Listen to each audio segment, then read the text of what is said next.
ကျွန်တော်တို့ရင်းနှီးမြုပ်နှံမှုတွေလုပ်တဲ့အခါမှာနော်လူတွေကလူစီရလိုက်တစ်ခုကိုရဖို့တယ်လို့လောက်တာရှိတယ်ဒါမှမဟုတ်ရေရှည်မှာအကျိုးမြတ်တစ်ခုကိုရဖို့တယ်လောက်တာရှိတယ်ဒီမှာလူတွေinvestment လို့ပြောလိုက်တာနဲ့လူတွေကဘာကိုပဲပြေးမြင်ကြလဲဆိုတော့ငွေကိုပဲပြေးမြင်ကြတယ်တကယ်ကငွေဆိုတာရင်းနှီးမြုပ်နှံမှုတစ်ခုဟုတ်တယ်ဒါပေမဲ့ကျွန်တော်တို့မှာရှိတာကငွေတစ်ခုတည်းမဟုတ်ဘူးဒါဆိုငွေမရှိရင်ကျွန်တော်တို့ကဘေးဟာတွေရှိလေဘေးအကြောင်းအရာတွေကိုကျွန်တော်ရင်းနှီးမြုပ်နှံလို့ရလေဆိုတော့ကျွန်တော်တို့ကြည့်ကြမယ်နော်ပထမဆုံးအနေနဲ့လူရလို့ဖြစ်လာပြီဆိုရင်ကျွန်တော်တို့မှနေပြီးတော့လူငယ်ပိုင်းပေါ်တော့ကအသက်အလုံးလုံးနိုင်တဲ့အရွယ်ဆိုရင်ဥမာတယဝန်ကတော့18နှစ်ပေါ့နော်ဒီတော့ကျွန်တော်တို့မှာငွေရွေးမှုဆိုတာရှိတယ်ဒါတွေကလည်းကျွန်တော်တို့ရဲ့ရင်းနှီးမြုပ်နှံမှုတစ်ခုပဲငွေရွေးတဲ့အချိန်မှာဘာလုပ်လို့ရလဲဆိုတော့အသက်20ရှိတဲ့လူငယ်တယောက်နဲ့အသက်60ရှိတဲ့လူတယောက်မှာဆိုရင်သူ့မှာကအချိန်ကပေါ်ရှိတယ်ဒါကြောင့်သူနောက်ထပ်အချိန်တွေကိုအများကြီးကို investment လုပ်နိုင်သေးတယ်ဒါပေမဲ့အသက်60မှာအသက်60ရှိတဲ့လူမှာကျတော့သူ့အတွက်ကရင်းနှီးမြုပ်နှံဖို့အတွက်အချိန်တွေအများကြီးမရှိတော့ဘူးပြောရမယ်ဆိုရင်သူ့မှာမှားနိုင်အမှားလို့ရမယ့်အချိန်တွေအများကြီးမရှိတော့ဘူးအဲ့ဒီ60ရွေးကြာမှပဲအမှားတွေကိုထက်လုံနေမယ်ဆိုရင် तू ကပြေသားသေးသွားလိမ့်မယ် तू လိုချင်တဲ့ပန်းနိုင်ကိုရောက်မှာမဟုတ်ဘူးဒါကငွေရွေးမှုနဲ့အတူတူကျွန်တော်တို့တွေးပါလာတဲ့အရာတစ်ခုကဘာလဲဆိုရင်ကျွန်တော်တို့မှာ energy နော်အသက်60ရှိတဲ့လူတစ်ယောက်ရဲ့ energy နဲ့အသက်20အရွယ်ရှိတဲ့လူတစ်ယောက်ရဲ့ energy ကဘလို့မှတူနိုင်မှာမဟုတ်ဘူးเนาะဒါကြောင့်အသက်20ရှိတဲ့လူကပို့ပြီးတော့performance ကောင်းတယ်ပေါ့နော် performance ကောင်းတယ်ဆိုတာကအသက်60အရွယ်လူတစ်ယောက်နဲ့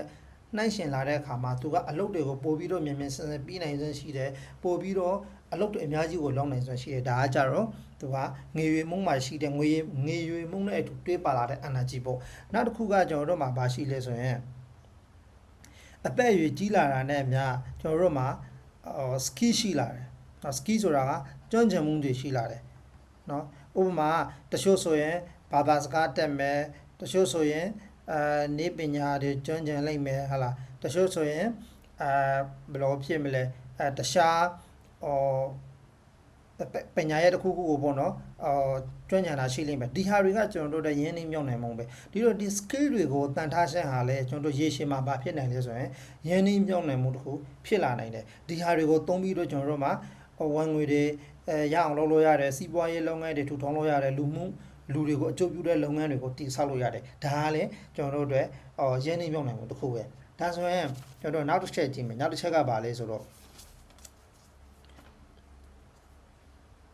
နောက်တစ်ခုက time เนาะဒါဟာလေလူတွေအမြင်မှာကြတော့ဒီအရှင်ဆိုတဲ့အရာကိုရင်းနှီးမြှုပ်နှံမှုလို့မထင်ကြဘူးတကယ်ကမဟုတ်ဘူးခင်ဗျကျွန်တော်စဉ်းစားကြည့်နော်ဆေးရုံမှာဆေးရုံတက်နေရတဲ့လူတစ်ယောက်နဲ့တာမန်အပြန်ကလူတစ်ယောက်နဲ့ဘသူရဲ့အရှင်ကပို့ပြီးတော့တန်ဖို့ရှိမလဲဟုတ်တေချာတာပေါ့ဒီလူရဲ့အရှင်ကပို့ပြီးတော့တန်ဖို့ရှိတယ်ဘာလို့ဆိုတော့သူကကျန်းမာရေးကောင်းတယ်သူ့မှာသူတက်မဲ့ထားတဲ့အရှင်ကမှသူတနေ့မှ20လေးနာရီရတယ်ဆိုတော့မှအလုပ်လုပ်ရှင်8နာရီပဲထားပါဆိုအဲ့ဒီ8နာရီမှာသူကတခြားအကျိုးပြုတဲ့လူတွေကိုအကျိုးပြုတဲ့အလုပ်တွေကိုလုပ်လို့ရတယ်เนาะဒါကသူ့မှာ time ရှိတယ်လို့ခေါ်တယ်ဒါဒီဟာနဲ့အတူတူပဲကျွန်တော်ဒီမှာတပါးလေးပြောလိုက်တော့မယ်နော်တို့ကကျန်းမာရေးเนาะကျန်းမာရေးဟာလေ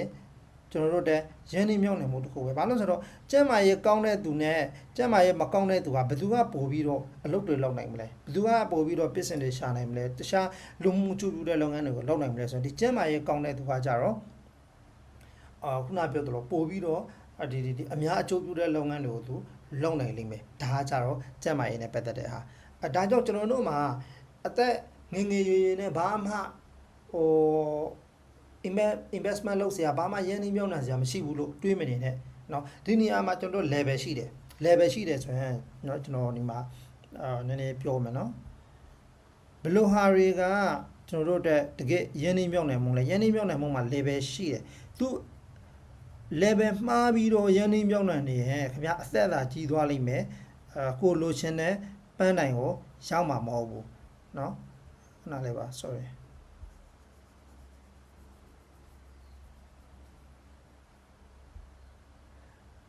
ဟုတ်ပြီဒါဆိုရင်ကျွန်တော်တို့ဘယ်ဟာတွေကိုရင်းနှီးမြှုပ်နှံရမလဲကြည့်မယ်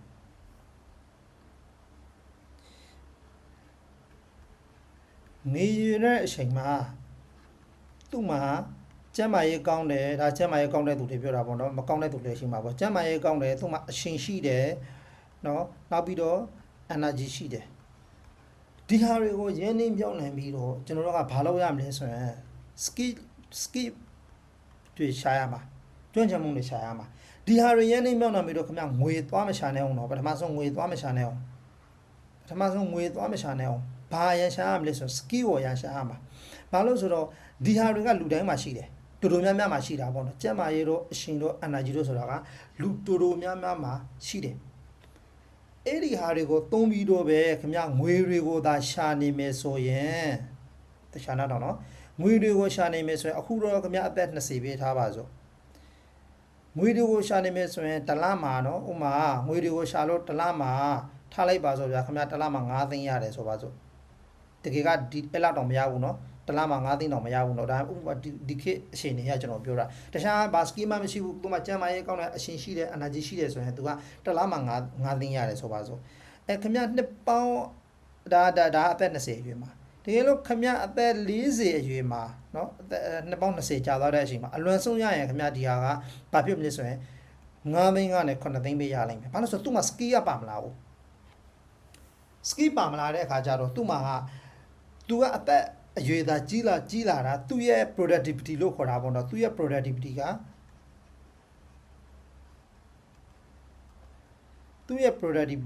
တိုးမလာဘူး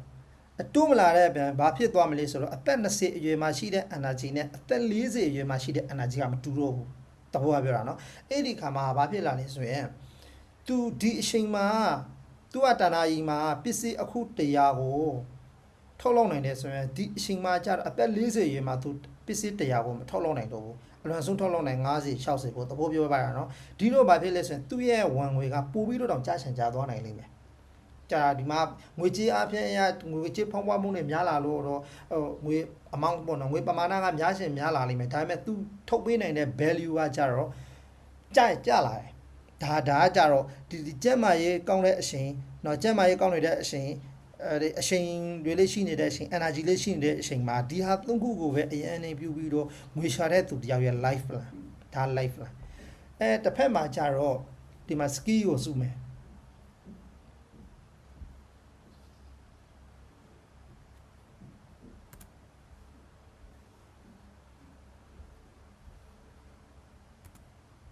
တစ်ဖက်မှာဒီမှာ skill ကိုစုမယ်ဟလား skill ဆိုတာကလူတယောက်ရဲ့ကျွမ်းကျင်မှုတွေ skill မှာအများကြီးရှိတယ်ဒါကျွန်တော်အလွယ်ပြောရရင် soft skill ပေါ့ soft skill ဆိုတာကတော့ community တရားနဲ့ကြားနဲ့ပြောဆိုဆက်ဆံမှုတွေเนาะရောင်းချတဲ့အရာတွေကိုယ့်ရဲ့လူမှုပေါင်းသင်းဆက်ဆံရေးတွေဒါတွေက soft skill ပဲ soft skill က networking တွေပါမယ်ပေါ့လူတွေနဲ့ပြီးတာเนาะလူတွေနဲ့တည်တာနောက်ပြီးတော့ communication เนาะနောက်တစ်ခုကကြတော့ mindset ဒါလေးအရေးကြီးတယ်เนาะလူတစ်ယောက်မှာစိတ်တက်ခအရေးကြီးဆုံးပဲဒီ soft skill တွေရှိတယ် soft skill တွေကိုလေ့လာမယ်နောက်တစ်ခုကကြတော့ hard skill ဆိုတာဥမာခင်ဗျာဆိုင်ကယ်ပြန်တတ်တယ်ဆက်ပြန်တတ်တယ်ခင်ဗျာဆက်ရှုပ်တတ်တယ်ဒါတွေက hard skill တော့ဒါတွေက hard skill ဒီ skill တစ်ခုကိုလေ့လာရလိမ့်မယ်ဒါ level 2ပြောတာเนาะ level 2မှာဘာလို့ဆိုတော့ဒီအရှင်ရဲ့ကျမ်းမာရေးတော့အရှင်တော့ energy တော့ရှိတဲ့လူတစ်ယောက်ရဲ့တလားဝန်ငွေနဲ့เนาะဒီ skill ရှိတဲ့လူတစ်ယောက်ရဲ့တလားဝန်ငွေနဲ့ကမတူဘူးเนาะဥပမာဒီကျမ်းမာရေးကောင်းသေးတယ်အရှင်ရှိတဲ့ energy အတိုင်းအတာတစ်ခုတည်းရှိတဲ့အသက်40အရွယ်လူတစ်ယောက်ကိုခင်ဗျာအလုပ်ခက်မယ်ဆိုရင်ဘယ်နေရာခက်မလဲ skill မလိုတဲ့နေရာတွေဥပမာတကားဆောင်တော့ဟုတ်လား security တော့ဒါတွေတော့ခက်မှာပေါ့ဒါပေမဲ့ skill ရှိတဲ့လူဒါမှစက်ပြန်တဲ့သူပြောဆိုရင်ခင်ဗျာစက်ပြန်တဲ့နေရာမှာသူ့ကိုခန့်ရလိမ့်မယ်ပြီးတော့ skill ဆိုတဲ့အမျိုးကတော့လောက်ဖွယ်များလာရင်တော့ပို့ပြီးတော့ကျွမ်းကျင်လာတဲ့သဘောရှိတယ်အသက်ဒါလေးတစ်ခုရှိတာပေါ့နော်ကိုကတော့တိုးတက်လို့စိတ်တို့ရှိရမှာပေါ့နော်ဆက်ရှုပ်တန်တယ်ဆိုပါဆိုဆက်ရှုပ်တန်တဲ့လူတယောက်ဒါမှမဟုတ်ဆက်ပြန်တန်တဲ့လူတယောက်ကလုတ်သက်3နှစ်ရှိတဲ့ခါမှာသိတဲ့ knowledge နဲ့လုတ်သက်10နှစ်ကြာသွားတဲ့ခါမှာသိတဲ့ knowledge ကမတူတော့ဘူး3နှစ်ကြာတဲ့အခါမှာဆက်တစ်လုံးကိုပြန်ဖို့အတွက်တနားကြီးကြာတယ်ဆိုရင်10နှစ်ကြာသွားတဲ့အခါမှာဆက်တစ်လုံးကိုပြန်ဖို့အတွက်သူက10မိနစ်လောက်ပဲကြာလိမ့်မယ်သူအဖေနေရာမှာဘာမှနေတယ်ဆိုတာသိဖို့အတွက်10မိနစ်ပဲကြာလိမ့်မယ်ဒါကြောင့်တချို့ဆရာကြီးတွေဆိုရင်သိတာလေဟလာနည်းနည်းလေးအပန်နားထောင်လိုက်တာနဲ့ဘယ်နေရာမှာဘာဖြစ်နေလဲဆိုတာသိတယ်ဆိုတာအဲ့ဒါ skill ကြောင့်ပဲเนาะအဲ့လိုပဲကျွန်တော်ဒီမှာ networking ကောင်းတယ် communication ကောင်းတယ်သူရဲ့ mindset ကလေးကောင်းတယ်ဆိုရင်လည်းသူ့ရဲ့ဝင်ငွေကပို့ပြီးတော့ဘာဖြစ်လာမလဲဆိုရင်တိုးတက်လာလိမ့်မယ်သူ့ရဲ့ဝင်ငွေက soft skill ရှိတဲ့သူနဲ့ soft skill မရှိတဲ့သူရဲ့တလားဝင်ကမတူဘူးဥပမာသဘောပြပြတာပေါ့နော်ခင်ဗျလူမှုပေါင်းတဲ့ဆက်ဆံရေးတွေကောင်းတယ်ကိုယ့်ရဲ့စိတ်ထဲကလည်းမြက်တယ်ဒါမှမဟုတ်ကိုယ့်ရဲ့စိတ်ထဲကိုလည်းတိုးတက်အောင်လုပ်ထားတယ်ဆိုရင်သူ့စီမှာ customer အရောက်တလားမှာပေါ့နော် customer အရောက်100ရှိနေတဲ့အချိန်မှာဒီ soft skill တွေမရှိဘဲနဲ့ hard skill တက်ပဲရှိတဲ့သူကကြတော့ခင်ဗျ10ရောက်ပဲရှိနေမယ်ဘာလို့ဆိုတော့ခင်ဗျကျွမ်းကျင်တာမှန်တယ်ဒါပေမဲ့လူတစ်ဖက်သားနဲ့ပေါင်းသင်းဆက်ဆံတဲ့အခါတော့ဟလာတခြားသူတွေကိုဝန်ဆောင်မှုပေးတဲ့အခါမှာကွာသွားတယ်ဒါကြောင့် soft skill ကောင်းတဲ့သူစီမှာ customer 100ရှိနေတဲ့အချိန်မှာ hard skill ကောင်းတဲ့သူတွေမှာ customer client ပေါ့နော်10ရောက်ပဲရှိလိမ့်မယ်ဒါကကြတော့ကျွန်တော် skill နဲ့ငွေရှာတာဒါဆို skill နဲ့ငွေရှာပြီးရင်နောက်တစ်ဆင့်ကဘာလဲဆိုတော့ကျွန်တော်ဆက်ကြည့်မယ်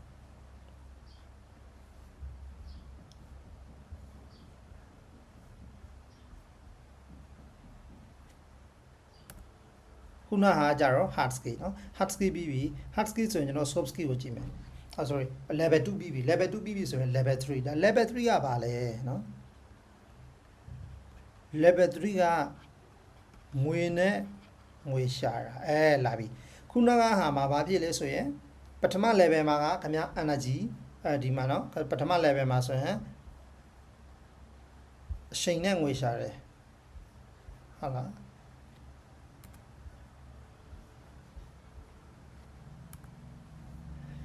ပထမ level မှာဆိုရင် level 1မှာဆိုရင်အချိန်တော့ energy တော့နဲ့ငွေရှာတယ် level 2မှာကျတော့ skill နဲ့ငွေရှာတယ်ဒါလည်းအတိုင်းတာဆန်ဖြစ်တယ်เนาะ skill နဲ့ငွေရှာတယ်ဒီ skill ဖြစ်လာဖို့အတွက်တော့ဒီအချိန်တွေကိုကျွန်တော်တို့ရင်းနှီးမြှုပ်နှံရလိမ့်မယ် level 3ကကျတော့ဗာနဲ့ငွေရှာလဲဆိုရင်သူကငွေနဲ့ငွေရှာတယ်ဥပမာ level 2နဲ့ရထားပြီเนาะ level 2နဲ့skill နဲ့ငွေရှာပြီးတော့ခင်ဗျာငွေတွေကိုရထားပြီဒီခါမှာသူသားဒီလူကနေပြီးတော့ခင်ဗျာတစ်သက်လုံးသူကအလုပ်လုပ်နေရပဲဆိုရင်သူ့မှာလွတ်လပ်မှုကအဲ့လောက်တိမရှိတော့ဘူးလေဟုတ်တယ်မလားဒါကြောင့်သူက level 3မှာကျတော့ဗာနဲ့ရှာရမလဲဆိုရင်ငွေနဲ့ငွေရှာရမယ်ငွေနဲ့ငွေရှာရမယ်ခင်ဗျာငွေရှိတယ်အဲ့ဒီငွေကိုငွေတွေပွားအောင်လုပ်မယ်ဒါဆိုကျွန်တော်တို့ကဘာလို့ရလဲဒီငွေကနေငွေကိုပွားပေါ်တဲ့ကြကဘာလို့လဲဆိုရင်ခင်ဗျာ management skill လို့တယ်management skill လို့တယ်ဒါမှမဟုတ် leadership ပေါ့နော် leadership ကောင်းဆောင်နိုင်မှုတွေလို့တယ်ဒီငွေကိုငွေဖြစ်အောင်ပြောင်းဖို့အတွက်ကအစီးပွားရေးလုပ်ငန်းတွေထူထောင်ဖို့ management လုပ်ဖို့လို့တယ်ဒါဆိုရင်တော့ဒီငွေကနေငွေရှာတဲ့အခါမှာကျွန်တော်တို့ကဘယ်လိုစဉ်းစားရမလဲဆိုရင် तू က thinking ကမတူတော့ဘူးရှေ့ကဟာမှာကြတော့ဒီကောင်မကြတော့ thinking မပါဘူးဒီကောင်မကြတော့ thinking ကပါတယ်ဒါပေမဲ့ तू က technical skill လို့ခေါ်တယ်technical skill ကိုကဆက်ပြန်နေဆိုရင်ဆက်ပြန်တဲ့အလုံးနဲ့ပတ်သက်တဲ့ဟာကိုကကြွန့်ကျင်နေရမယ်ခင်ဗျားဆိုင်ကယ်လောက်လားဆိုင်ကယ်လောက်တယ်ဆိုတော့ခင်ဗျားဆိုင်ကယ်နဲ့ပတ်သက်တဲ့အရာတွေကိုကြွန့်ကျင်နေရမယ်ဒီငွေကနေငွေရှာတဲ့အခါမှာကြတော့ तू ကဘာ skill ကအရေးကြီးလာလဲဆိုရင် system thinking ကအရေးကြီးလာတယ် system thinking ဆိုတာဘာပြောတာလဲကျွန်တော်နောက်တစ်ပိတ်မှာထပ်ပြီးတော့ရှင်းပြမယ်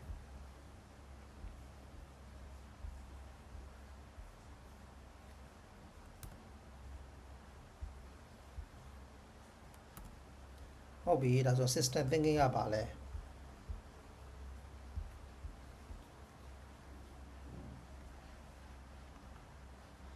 system thinking system thinking ဆိုတာကခမရမှာငွေရှိတယ်ဒီငွေကိုငွေဖြစ်အောင်ပြောင်းဖို့အတွက်နဲ့လူတွေလိုချင်တဲ့အရာတစ်ခုကိုပေးနိုင်ဖို့လိုတယ်လူတွေလိုချင်တဲ့အရာဟုတ်လားဒါမှလည်းခမရစီငွေလာပေးကြမှာဟုတ်ဒါဆိုလူတွေလိုချင်တဲ့အရာဆိုရင်ကျွန်တော်တို့ကဘာတွေရှိမလဲလူတွေလိုချင်တဲ့အရာဆို service ရှိမယ်ဝန်ဆောင်မှုတွေပေးမယ်ဟုတ်လားနောက်တစ်ခုကနေပြီးတော့ products ပစ္စည်းတွေထုတ်လုပ်မယ်နောက်တစ်ခုကနေပြီးတော့ trade ဆိုတာဝေရောင်းပုံတော့ကုန်သွေးတာဘယ်ဟာဖြစ်ဖြစ်ဝေပြီးတော့ရောင်းမယ်ဆိုင်ပေးဖွင့်ပစ္စည်းတွေပဲရောင်းအုံတွေပဲရောင်းစားသဖြင့်ဝေပြီးတော့ရောင်းမယ်ဒါကကြတော့ trade လောက်တာဒီဟာ products ကကြတော့ပစ္စည်းတွေထုတ်လုပ်ပြီးတော့လူတွေကိုရောင်းချတာဒီမှာ service ကကြတော့လူတွေလိုချင်တဲ့ဝန်ဆောင်မှုကိုပေးတာဒါဆိုရင်ဒီဟာကိုပြောင်းတဲ့အခါမှာကျွန်တော်တို့ကငွေကိုသုံးပြီးတော့ထိရမယ့်ဟာတွေရှိတယ်ဘာတွေထိရမလဲဆိုရင် technical person တွေထိရမယ် technician လို့လည်းခေါ်တာပေါ့နော် နီးပညာရဲ့ဆိုင်ရာကျွမ်းကျင်သူတွေထည့်ရမယ်ဥပမာကျွန်တော်ဘော်ဒါဆောင်တစ်ဆောင်ဆိုရင်ဘော်ဒါဆောင်စဉ်းစားကြည့်လိုက်နော်ဘော်ဒါဆောင်တစ်ဆောင်ဆိုရင်ကိုပိုင်ကျောင်းတို့ဘော်ဒါဆောင်တစ်ဆောင်ဆိုရင်အဲ့ဒီဘော်ဒါဆောင်ပိုင်ရှင်ကကျောင်းသားတွေကိုစပန်နေတာမဟုတ်ဘူးဟုတ်တယ်နော်ကျောင်းသားတွေကိုအကုန်လုံးသူဘာသာရေးအတိုင်းကိုလိုက်တန်နေကြမလို့တန်လေးမတန်တဲ့ဘူးဒါဆိုသူ့မှာဘာရှိရမလဲနံပါတ်1ဆရာတွေတန်ပြပေးမဲ့ဆရာတွေရှိရတယ်နောက်တစ်ခုကကြတော့အဲ့ဒီကျောင်းသားတွေနေရေးထိုင်ရေးစားရေးတောက်ရေးအတွက်ဝန်ဆောင်မှုတွေပေးဖို့တက်နေပြီးတော့ service တွေရှိရမယ် service ပေးတဲ့လူတွေရှိရမယ်နောက်တစ်ခုကကြတော့ဒီကျောင်းသားတွေကိုเนาะကျွန်တော်တို့ reset ကောင်းအောင်လုပ်ပေးရမယ်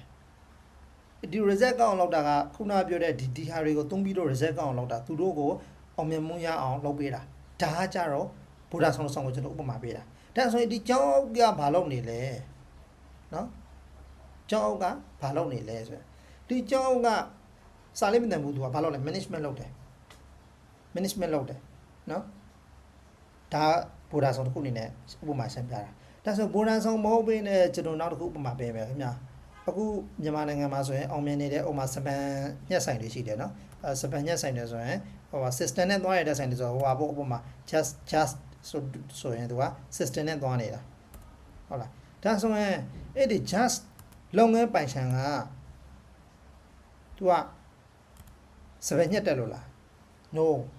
ညက်ဆိုင်နဲ့ညက်တက်မှာပေါ့ဒါပေမဲ့လူတိုင်းကိုတော့သူစပန်လိုက်ညက်မနေဘူးဒါဆိုသူကဘာလုပ်ထားလဲစပန်ညက်ဆရာတွေခေါ်ထားတယ်သူတက်ချမ်းချမ်းတဲ့သူတွေရှိမယ်သူတက်မချမ်းချမ်းတဲ့သူတွေရှိမယ်နောက်ပြီးတော့အဲ့ဒီစပန်ညက်ဖို့အတွက်လိုအပ်တဲ့ပစ္စည်းတွေဝေထားတယ်သူက investment လုပ်ထားတယ်နော်နောက်တစ်ခါကျတော့နေရာထိုင်ခန့်တွေသူကစီစဉ်ပေးရတယ်စီစဉ်ပေးရတယ်ဒါဆိုရင်သူ့မှာဒီဟာတွေလုပ်ဖို့အတွက်ကျွန်တော်တို့ဘာတွေရင်းနေရလဲဆိုရင်အဓိကဒါပဲပေါ့ငွေတွေရင်းနေရတယ်အဲ့ဒီမှာသူကအဲ့ဒီငွေကိုပွားပြီးတော့ဒီဘက်ကငွေတွေထွက်လာအများကြီးပွားလာအောင်လုပ်တာဥပမာခမည်းကနေပြီးတော့တစ်နှစ်မှာသိန်း100ရမ်းရတယ်ဆိုရင်ခမည်းသိန်း150ရရင်ဆိုတော့ခမည်း50မြတ်တာပေါ့ဒါဥပမာအကျန်းဖြင့်ပြောပါတာတော့ net profit က50 net profit ကအတန်အမြတ်ငွေက50ရရင်50မြတ်တာပေါ့အဲ့တော့ service တမကဒီ management တမကအဲ့လိုမျိုးတွေးတယ်ဒါဆိုရင်ဒီ management မှာ level 3ဒါ level 3เนาะဒီ level 3တမနဲ့ရှေ့ကပြောတဲ့ level 1 2တမနဲ့ကဘာကွာသွားလဲဆိုတာကျွန်တော်ကြည့်မယ်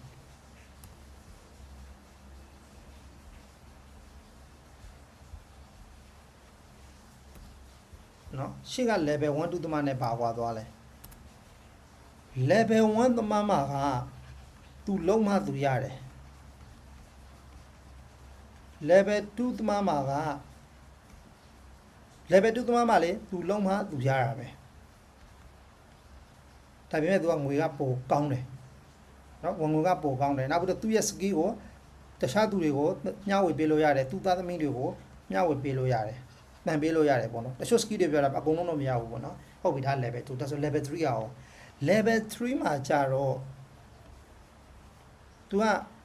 အကုန်လုံးပါဝင်နေကြမလို့သူက level 3သမားမှာခင်ဗျာ business A ရှိမယ် business B ရှိမယ် C ရှိမယ်ဒါလုပ်ငန်း3ခုရှိတယ်ဆိုပါစို့သူကဒီနေ့မှာဒီ A ဆိုတဲ့ဆိုင်ကိုသူက management လုပ်တယ်နောက်တစ်နေ့မှာ B ဆိုတဲ့ဆိုင်ကို management လုပ်တယ်နောက်တစ်နေ့မှာ C ဆိုတဲ့ဆိုင်ကို management လုပ်တယ်ဒီတိုင်း round နေတယ်ဒီတော့ဒီဆိုင်ကနေပြီးတော့သူကတစ်နှစ်မှာပေါ့နော်တစ်လမှာပေါ့နော်10%မြတ်တယ်ဒီဆိုင်က10%မြတ်တယ်ဒီဆိုင်က10%မြတ်တယ်နော်အဲ့လိုဆိုရင်သူရဲ့တစ်လစာဝင်ငွေကဘာဖြစ်သွားလဲဆိုရင်30%မြတ်သွားတယ်ဒါပေမဲ့ဒီလူမားကြတော့သူလုံးမသူရတာဖြစ်တဲ့အတွက်ကြောင့်သူတယောက်တည်းလုံးနေရင်သူက10%ပဲမြတ်နေလိမ့်မယ်ဥပမာဒါမှမဟုတ်20%ပဲမြတ်နေလိမ့်မယ်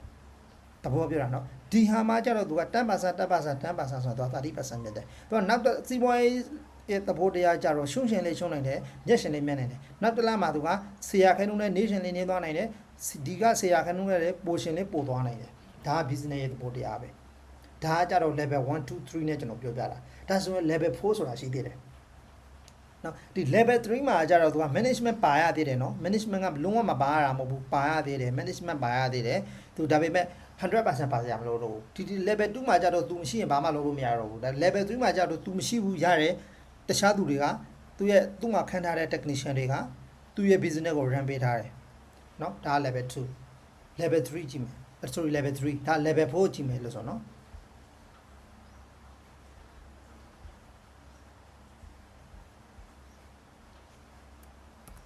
ဟုတ်ပြီဒါဆို level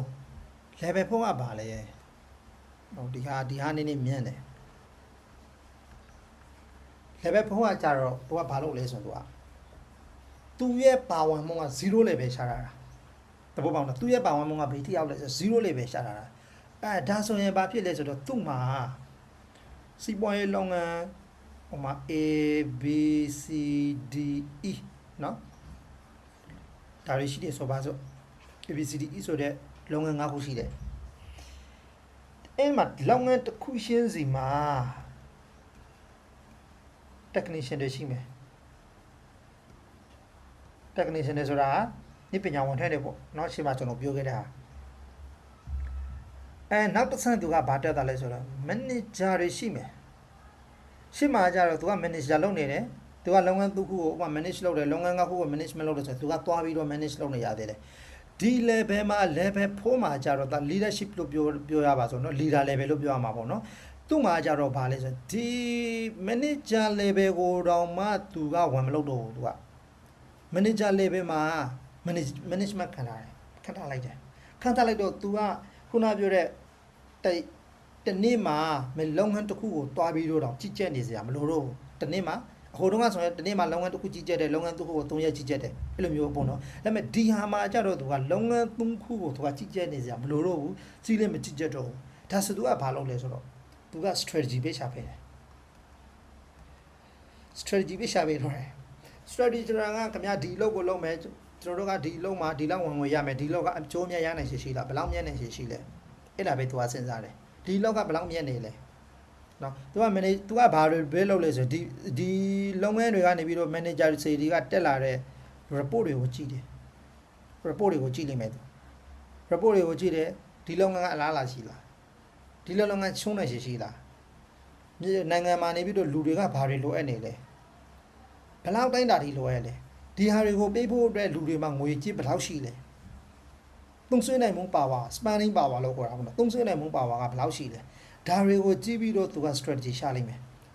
strategy ဒါဆို leader ကောင်းမကောင်းနဲ့ကျွန်တော်ဥပမာတစ်ခုရှင်းပြမယ်ဥပမာတစ်ခုနှိုင်းရှင်းပြီးတော့ပြမယ်နော်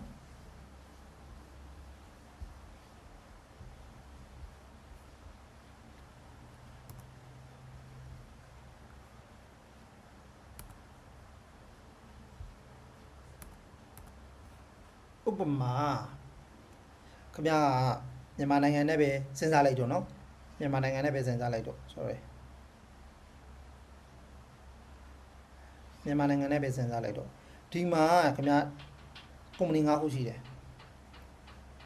ကုမ္ပဏီ၅ခုထားလိုက်ပါဆိုကုမ္ပဏီတစ်ခုထောင်မယ်စထောင်မယ်ဒါဆိုခင်ဗျာက management လည်းမလုပ်ဘူးခင်ဗျာ leader လုပ်မယ် leader လုပ်မယ်ဆိုရင်သူကဘာတွေးလဲဆိုတော့ဒီပစ္စည်းတစ်ခုကိုဝယ်ယူစိတ်ကဘယ်လောက်ရှိမလဲကုန်ကြစဲဝယ်ယူစဲထုတ်လုပ်စဲဘယ်လောက်ရှိမလဲဆိုတာခင်ဗျာစဉ်းစားတယ်တစ်ခုကို9000ရှိပါတယ်ဆိုပါတော့ကုန်ကြစဲက9000ရှိတယ်ဆိုရင်ဒီမှာရောင်းတဲ့အခါကျွန်တော်ခုန process မှာဘယ်လောက်ကုန်မလဲ process မှာပစ္စည်းတစ်ခုကိုရောင်းမယ်ဆိုရင်ဒီဟာတွေကိုရောင်းဖို့အတွက်ဝန်ထမ်းစရိတ်တွေဖြည့်ရှင်းရေးစရိတ်တွေဘယ်လောက်ကုန်မလဲဥပမာ9000ဆိုပါစို့9000ကုန်မယ်ဒါဆိုခင်ဗျဒီ PC ကဘယ်လောက်အမြတ်တန်ပါလဲဆိုတော့ခင်ဗျဥမာဖြစ်ဒီအရင်100ဒီမှာဆို1000ကုန်ပြီနော်1000ဆိုရင်ခင်ဗျ1000နဲ့9000ထားလိုက်ပါစို့1000နဲ့9000ဒါရောင်းစေးဟုတ်ပြီဒီ PC ကိုခင်ဗျ15000ရောင်းမယ်ဆိုရင်သူနဲ့ပုံစံတူတဲ့ PC တွေကိုဘယ်လောက်ရောင်းနေကြလဲဆိုတာခင်ဗျကြည့်ရလိမ့်မယ်ဒါကြ leader အနေနဲ့စဉ်းစားတာနော်ဥမာပုံစံတူ quality တူတဲ့ PC ကခင်ဗျ1000နဲ့ရောင်းနေတယ်ဆိုရင်ခင်ဗျ PC က15000ဖြစ်လို့ဈေးပေါ်နေတယ်ဒါဆိုရင်ခင်ဗျမှာ15000ပြီး customer ကခင်ဗျ PC ကို15000ပေးပြီးတော့ဝယ်ဖို့အတွက်ခင်ဗျဘာဘယ်လို service တွေထည့်ပြီးတော့ပေါင်ပေးမလဲဥပမာအင်ဂျင်နီယာရောက်တက်ဆန်ပေးတာတို့လိုမျိုးပေါ့သဘောကနော်အဲ့လိုမျိုးတွေဒါမှမဟုတ် warranty တစ်နှစ်ပေးတာတော့ warranty တစ်နှစ်ပေးတာဒါမှမဟုတ်လေ2နှစ်ပေးတာနော်PC တစ်ခုတစ်လားအတွက်မှာ PC တစ်ခုလုံးဝပြတ်သွားတယ်ဆိုရင်ပြန်ပြီးတော့ဆက်အသစ်လေးပေးတာဒါအဲ့လိုမျိုးပေါ့နော်အဲ့လိုမျိုး service ကိုခင်ဗျာဘယ်လောက်ပေးမလဲပေးနိုင်မလဲဒါစဉ်းစားတယ်နော်အဲ့လိုမျိုးမဟုတ်ဘင်းနဲ့နိုင်ငံမှာလူတွေကပေါ့နော်ဒီပစ္စည်းတွေကိုဝေနိုင်တဲ့အတိုင်းတာမရှိတော့ဘူးဝေနိုင်တဲ့အတိုင်းတာမရှိဘူးဆိုတာ ရှိလို့ရှိတာမဲ့လူအနည်းစုပဲရှိတယ်ခင်ဗျာလူပစ္စည်းလောင်းငန်းတစ်ခုထားလိုက်ပါဆိုတော့2 million လူ2 တန်းရှိတဲ့လူ2 တန်းရှိတဲ့နေရာတစ်ခုကိုနေရာတစ်ခုမှာဒီပစ္စည်းကိုဝယ်နေတဲ့သူကအယောက်1000ပဲရှိရဆိုရင်နော်အယောက်1000ပဲရှိတယ်နော်ဒီပစ္စည်းတူဝယ်နေတဲ့လူကအယောက်1000ပဲရှိတယ်ဆိုရင်ဒီပစ္စည်းကိုခင်ဗျာ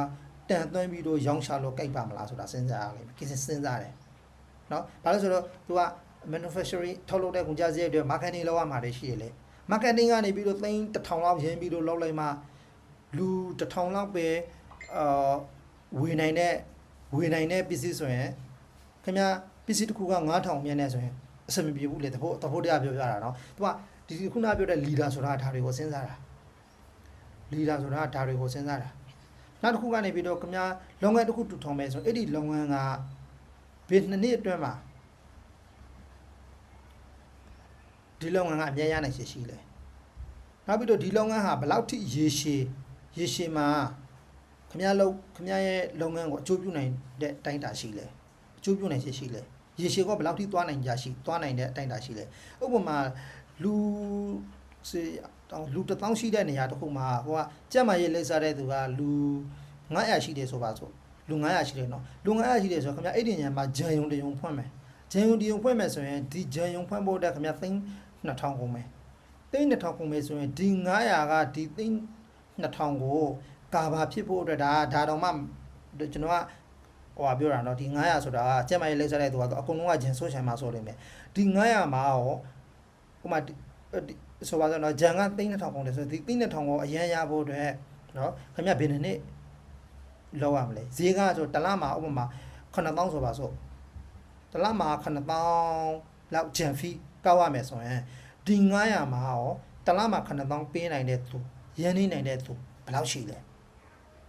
တလမှာ9000ပေးပြီးတော့ဂျန်စွန့်နိုင်တဲ့သူရေအတွက်ဘယ်လောက်ရှိလဲဒါတွေကိုစဉ်းစားရအောင်ပါကျမရေးလိမ့်စားတာမယ်နဲ့ဒါပေမဲ့သူ့ရဲ့တလဝင်ငွေက3သိန်းလောက်ပဲရှိနေတယ်သူ့ရဲ့မိသားစုစားဝတ်နေတဲ့ဈေးကနေပြီးတော့2သိန်းခွဲ3သိန်းကမှကုန်နေတယ်ဆိုရင်သူကဂျန်ဖို့9000သူသုံးနိုင်ပါမလားမသုံးနိုင်တော့ဘူးအဲ့ဒါတွေကိုတွက်ချက်ပြီးတော့မလုပ်ရလဲဆိုရင်သူကလီဒါကဒါတွေကိုဆုံးဖြတ်ရတာဒါဆိုရင်ရှုံးနိုင်ရှိတိုင်းမလောက်တာလားဆိုတော့အဲ့လိုမျိုးမဟုတ်ဘူးလုပ်ငန်းရဲ့သဘောတရားဒါစီးပွားရေးသမားတွေပို့ပြီးတော့သိတယ်နော်လုပ်ငန်းရဲ့သဘောတရားဆိုတာကရှုံးနိုင်ရှိကတော့ရှိတာပဲနော်မျက်နှာရှိရှိသလိုရှုံးနိုင်ရှိတယ်ဒါဆိုရင် तू ကဘေးအရှင်နေမှာသူကအဲ့ဒီလုပ်ငန်းကိုစလုပ်တယ်လဲဆိုရင် तू ကလုံးရှုံးနိုင်ရှင်နဲ့မျက်နှာရှိက50-50ဆိုရင် तू ကဒါနည်းစဉ်းစားရလိမ့်မယ်ဒါပေမဲ့ 70% 50% เนาะ 70% sorry 30% မျက်နှာရှိက30-80%ခန့်လုံးရှိတဲ့အောင်မြင်နိုင်ရှိကစရှုံးနိုင်ရှိက30% ရှိတယ်ဆိုရင် तू ကဒီလုပ်ငန်းကိုစတတ်တယ်ဒါကကြတော့နေပညာဆိုင်ရာ sorry ဒီ management နဲ့ပတ်သက်တဲ့စီးပွားရေးလုပ်ငန်း consultant တွေပြောထားတဲ့အကြောင်းအရာပေါ့နော်တကယ်လို့50-50ရှိတယ်ဆိုရင်တော့သူကလုံမယ်ဒါပေမဲ့အလုံးရင်းနဲ့မရင်ဘူးဘာလုပ်လဲဆိုရင် start small တိလေးနဲ့စပြီးတော့လုပ်တယ်တိလေးနဲ့စလုပ်တဲ့အခါကျတော့ဘာဖြစ်လဲဆိုရင်တကယ်လို့ရှုံးသွားတယ်ဆိုရင်သူကနောက်ဆုတ်လို့ရတယ်အလူတူနောက်ဆုတ်လို့ရတယ်နော်ဥပမာဂျန်အကြီးဖွင့်မဲ့စားset နှလုံးလောင်းနဲ့ running machine နှလုံးလောင်းနဲ့ဥပမာပြောပြတာပေါ့နော် weight set 2 set လောက်နဲ့သူကစကြည့်မယ်အောင်မြင်တယ်ဆိုရင်သူကဆက်ပြီးတော့run လို့ရတယ်เนาะတိုင်းတာအဲ့လိုမျိုးလောက်တာသူကအဲ့လိုမျိုးမဟုတ်မနဲ့ကိုကရှိတဲ့ငွေကိုအကုန်လုံးရင်းပြီးတော့3000 3000ကိုရင်းလိုက်တယ်ဆိုရင်တကယ်လို့ fail ဖြစ်ရင်သွားပြီအဲ့ဒီလုပ်ငန်းကเนาะစီးပွားရေးလုပ်ငန်းဆိုတာကြောက်ဖို့လေးကောင်းတယ်မြက်တာလေးကြောက်ဖို့ကောင်းတယ်ရှုံးတာလေးကြောက်ဖို့ကောင်းတယ်